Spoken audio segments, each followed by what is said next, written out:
Hindi nakapag-exam. Ekis yan. Ekis yan. Ekis, hindi nakapag-exam. Tapos na ako. Ano sabi mo ito?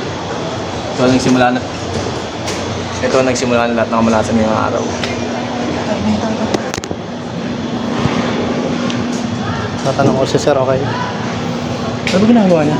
Wala na ako, sir. Sir, hindi na po pwede mag-exam, sir. Sir? Ano daw? Makakistorbo daw.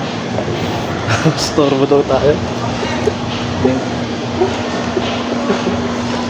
Ekis. It's time to say goodbye. May tayo dun, Ekis. Ekis na.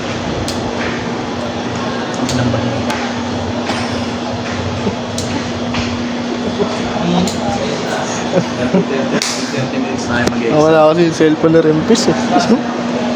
Bye-bye.